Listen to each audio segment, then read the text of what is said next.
West and won the wars and built the building that we're in right now, and without strong men, then you all of a sudden see civilization unfold upon itself, and we're seeing that happen in real time.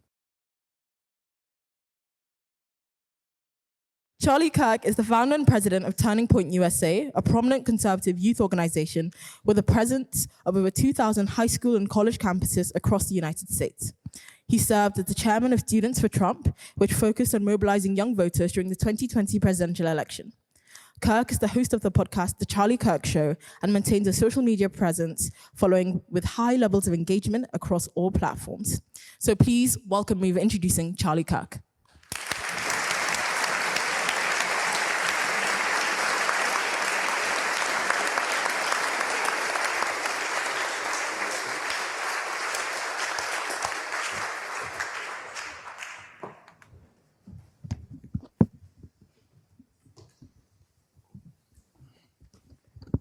Welcome. Thank you. Honored to be here. Thank you so much. So I'm going to go straight into it. So some of my first questions are regarding immigration. So you've argued the 14th Amendment policy, 14th Amendment has been misapplied to undocumented immigrants. And if so, you oppose birthright citizenship. And if you do oppose birthright citizenship, what alternative system would you propose for determining who is automatically a citizen, and how would you address the risk of creating a legally precarious or stateless class of US-born children? Okay. It's a good question. And first of all, thank you for having me, and great to be here, everybody. So if you don't, I was amazed. I was at the other place yesterday, so we hope that you guys are going to be even better, right? We'll see what happens. I was amazed by how much you guys care about American politics and you know about our system of government. So if you don't know, I'm just going to kind of just give you a quick overview. So we have the 14th Amendment. It was one of the post-Civil War amendments. It's been used to applied for a lot of different things. One of the ways that it's been debated is this idea of birthright citizenship. So birthright citizenship is that currently in America, you could fly from Beijing, China, 9 months pregnant, land in San Francisco, go to the hospital, and your baby is a full U.S. passport holder, full U.S. citizen. No reservations, no asterisk, nothing at all whatsoever. So that is what's called birthright citizenship. Most of the rest of the world doesn't have it. I don't even think you guys have it here in Britain, where you could just come into the country and have a baby and you get a passport and you become a full citizen. So the question is, does the 14th Amendment apply to the children of non-citizens? Well, the Supreme Court ruled in the late 1890s in what's called the Wong case that it does apply to the children of permanent residents. Since 1890, I think it was 1898 or something similar to that, it has not yet been decided or adjudicated whether or not illegal immigrants or non-American, non-permanent resident, non-US passport, non-green card holders and their children can get birthright citizenship.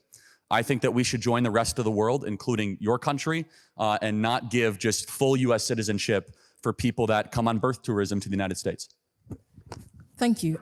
So then what is the alternative system you propose? Because I know the UK has a similar system, but I think Ireland still has kind of like the birthright system state and stuff like that. So what would be your alternative? Well, to the birthright citizenship question, just get rid of it. And replace?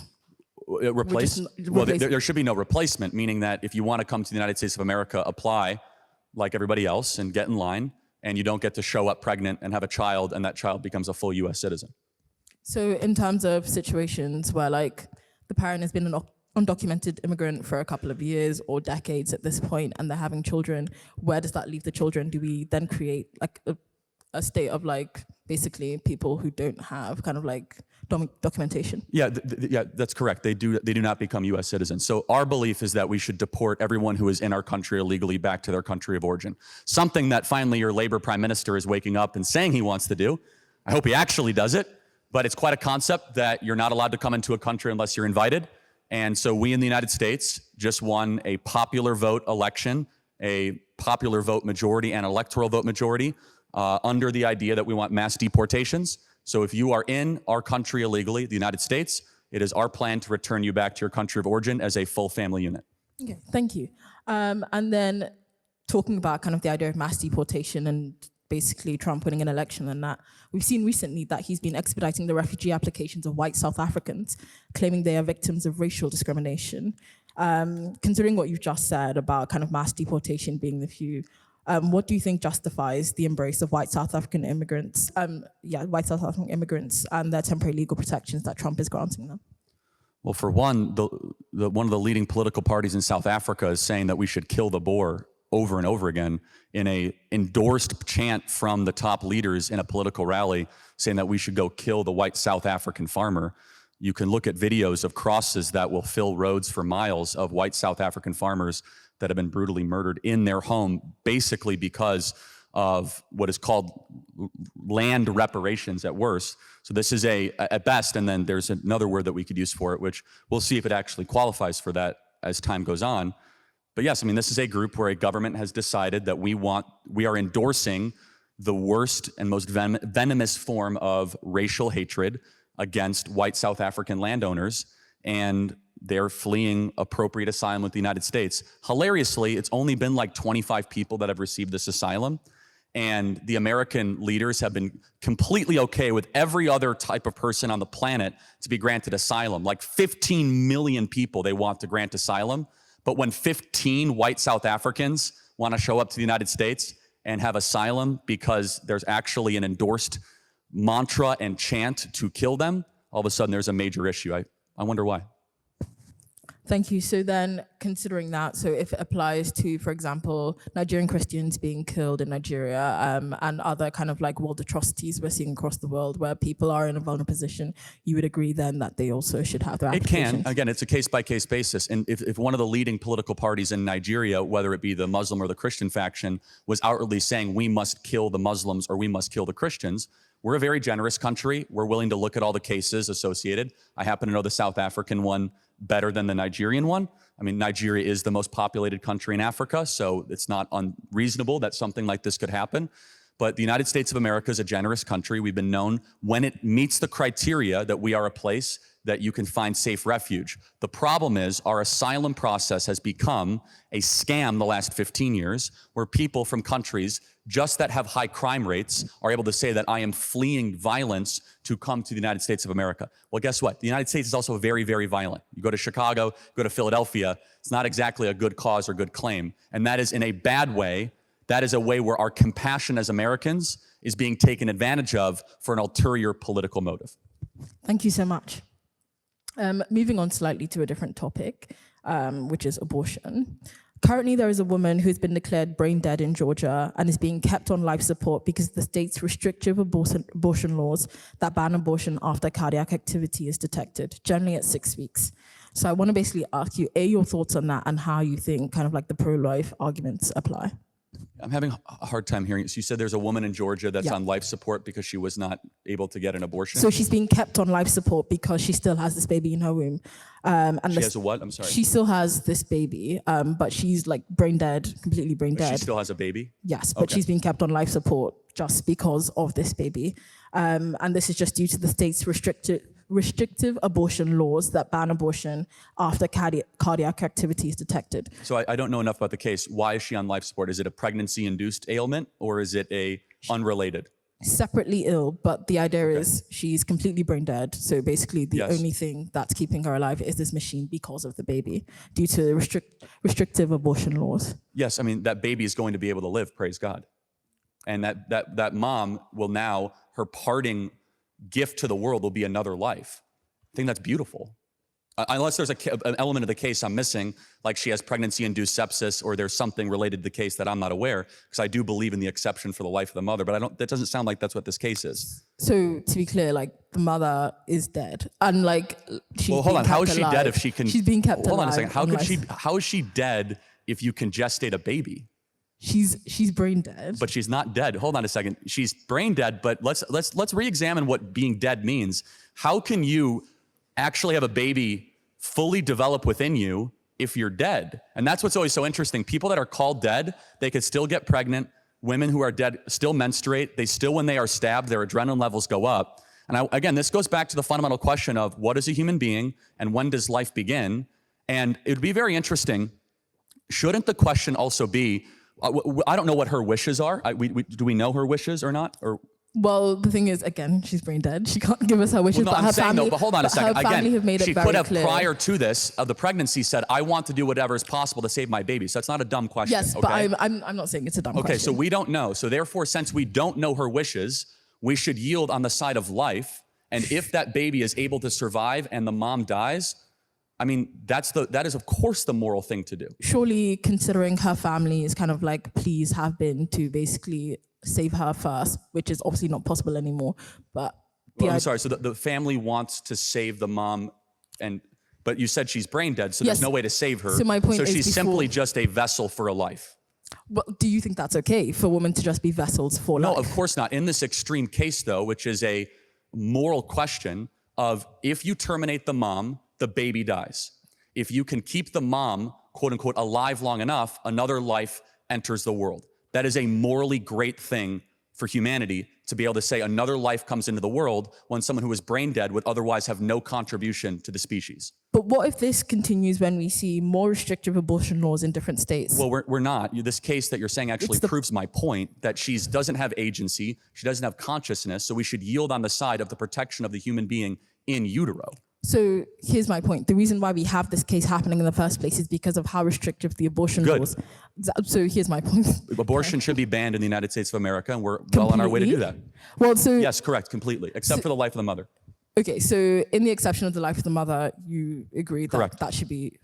But in this case where we basically have these women being vessels as brain dead individuals, and we're continuing to carry these pregnancies to full term, do you think this is like morally okay in terms of what if the woman says no beforehand, she doesn't want to be carried as a I guess vessel? the question I would pose to you or anybody else, what is the moral difference between the baby and the womb and her? One is older. Are they not both human beings?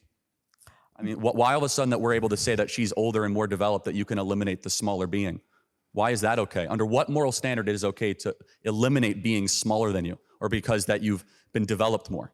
In fact, we should, as humanity, say, under this very extreme case, and thank you for bringing it to my attention. I'm actually going to talk about it because it might be used as like a way to like put us on defense, but in some ways, it shows that we value both human beings. That mom who might not have nothing else to give, again, the last thing that her body can actually do is to have another life, her offspring, enter into the world. And of course, I will defend that because every human life is exceptionally and uniquely made, and we believe in universal human equality, the first of which is life. Okay, thank you. So some other abortion-related questions, kind of like touching on what you said. You've kind of talked about, obviously, the safety of the mother being like the only kind of like bar in which you think abortion should... Correct. Yeah. So what about abortions in cases of sexual assault or rape? Yeah, so again, let's just say I have two ultrasounds here. One of the ultrasound is a baby that is conceived in rape. The other one is from a loving marriage. Do we know which one is which? So they're both human beings and they both deserve human rights. Someone in this audience was conceived in rape. Do you know who? Tell me. Do they look different? Do they get less rights? Are you not able to have free speech rights because you're a rape baby? No, we believe in universal human equality regardless of how horrific or evil the method of conception is. That is what built the West, and I will continue to defend that. So then what happens in cases when the baby that is a product of rape or sexual assault is mistreated, is abused? That's a separate issue. There's plenty of babies that are in loving monogamous marriages that are mistreated and abused. Separate. There is no correlation. There's no moral justification to say that I think or I even have data that that baby will be abused or mistreated, therefore murder is okay. I mean, there is correlation. I think it's very clear when they've been perceived in very, very horrific situations, the mother specifically as well, is obviously, in terms of mentally, the impact they have on her, that still the mother has to raise that baby all the way till 18 years old. Still not a justification for murder. And if you think that abortion is just a medical procedure or cosmetic type intervention, no different than getting plastic surgery, women have regrets after abortion, they have psychological trauma. Again, the question is, do we defend human life universally as a statement? And if the question is, I'm gonna just kind of, well, I can eliminate the smaller life because I have regret of a sexual encounter I had, then I find great question with that. On the rape thing though, to your point, it is the hardest thing that we have to defend on its surface. Rape is awful and terrible. Rapists should be castrated and put in life for jail the rest of their life. The more important fundamental question is, under what moral standard it is okay to do something evil after an evil act when a life is eliminated? one of the most powerful things I get to do is go down college campuses. And all the time I meet young kids that were babies, that were scheduled for abortions, that were conceived in rape, and they are full citizens of America that are flourishing and doing amazing things. And I believe that we should get back to this idea that all human beings are equal regardless of how you entered the world. Thank you. Then considering, obviously, you've talked about how we need more abortion restrictions, but we're also seeing low birth rates in America and also in the West as a whole. How do you think they interact with each other, and do you think they're related? I'm sorry, just to make sure I'm hearing the question. And it's not your fault. It's the acoustics.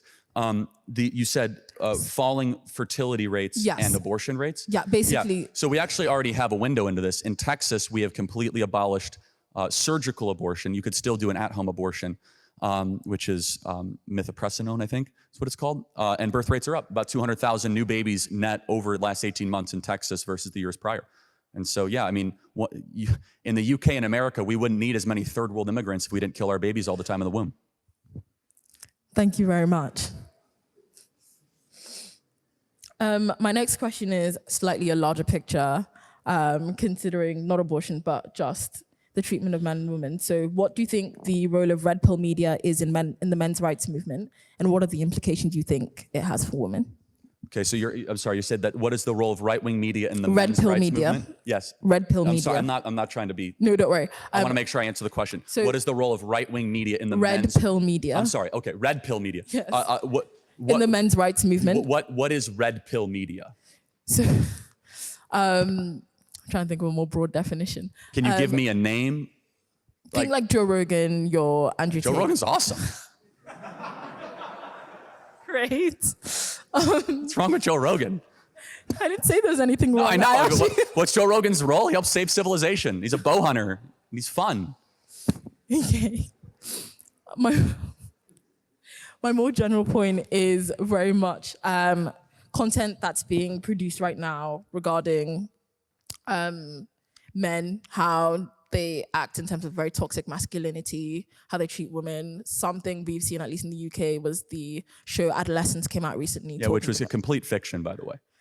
Talking about... What was it based on? Talking about the kind of the way media interacts. I mean, it's a mythology no different than Lord of the Rings. Like, there's no basis for this. I mean, there's a slight difference. Well, you're right. The difference was that the main character was actually an immigrant, not a white person. That's right. That's the one thing they got wrong. So is it a complete fiction, or is it... Yeah, it's a mythology. I mean, if they would have talked about how it was like a third world Arab young kid radicalized by Islam and then decide to go stab somebody, then they would have gotten more correct in that Netflix special. But yes, the point that I think, and by the way, this kind of not you, you've been great, but like that ridiculous, the head of the Conservative Party being scolded, have you not watched Adolescence? What are you talking about? As if it's like some sort of like you have not read the catechism of like the core faith. Have you not experienced the full Eucharist?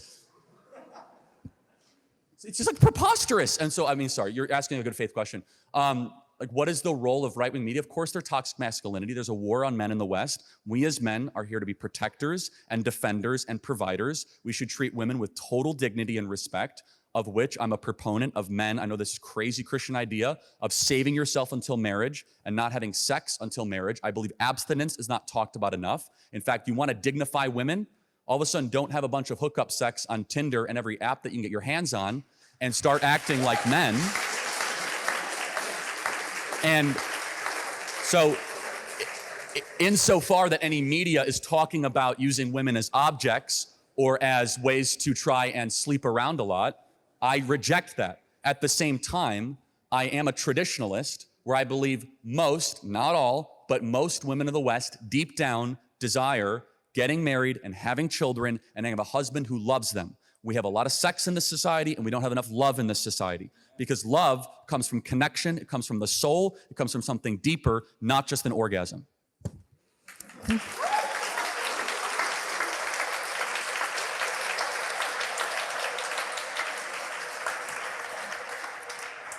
Thank you. Thank you so much for your answer. Just another follow-up question on that in terms of red pill media, specifically stuff like Andrew Tate's content, which I think is probably on the edge and kind of the fringe of it. What are your thoughts then in terms of when it kind of pushes the limits? Yeah, I don't know Andrew. I've never met him. I mean, he has a certain following and he has a certain approach. I've seen some of his content. Some of it I like, some of it I disagree with. I can only speak for what I believe, and I think that's fine. I mean, if there's a video or a statement you want me to respond to, I can do that. But more broadly, I think that the men of the West have been infantilized for too long. We have the lost boys of Peter Pan that are basically watching porn all day long and doing drugs, and they don't have to go on an adventure to mature themselves. They have nothing significant to aim for. And part of that needs to be challenge. Young men need challenge. They need something that elevates them above their primitive state of just indulging the flesh. And that means an entire society that knows that young men need other men to communicate to them in a way that is not that you're the worst, most awful thing ever, because we see the men of the West checking out. And I would love during our Q&A portion if somebody thinks that's a good thing or a bad thing. And if you think it's a good thing, at least you are morally consistent. If you think that the men of a society checking out is a good thing, well, you are getting your goal, because that is what is happening. We have like this generation that has completely disappeared of young men, particularly in my country, in the middle parts of America. I don't know if the same trends are here in the UK, but I do know that it is intercontinental, this trend. We see it across Europe and across the UK, of this hyperfixation on feminism and female empowerment, while also not acknowledging that strong men built the West and won the wars and built the building that we're in right now. And without strong men, then you all of a sudden see civilization unfold upon itself, and we're seeing that happen in real time. Thank you so much. Going to move on slightly in terms of topic area. What is your stance on Project 2025? It's going great. To what extent do you think it's feasible in terms of all the actual clauses within it? And also, in all fairness, it's a 1,200 page document. I haven't even read it all. But the parts about deconstructing the administrative state, there's an entire chapter of Project 2025 that our former president, who wasn't even president, he was brain dead, and you all know it's true, and the media covered up for it, and they lied about it, and they smeared all of us that acknowledged it and knew it. He did not even know the year he got elected. That is a fact. You can go listen to the Robert Hur tapes, and the leader of the United States of America did not know the year that he got elected. And an aide had to insert, be like, no, sir, you were actually elected in this year, not that year. He didn't know the year that he left office as vice president. He thought that his son died in combat, not of cancer, in an official testimony to the United States government about a criminal investigation. So we had an administrative state running our government. So about Project 2025, Joe Biden and the Democrats and some very weak Republicans told us the border is a problem that cannot be solved. You just have to get used to the fact that 2.5 million people come into your country every single year. There's nothing you can do. In Project 2025 and other documents, there's like, no, we can operationalize the border. We're going to do remain in Mexico, all these other details. So in April, 60,000 people last year came across the southern border illegally. 60,000. Last April, this one, 6.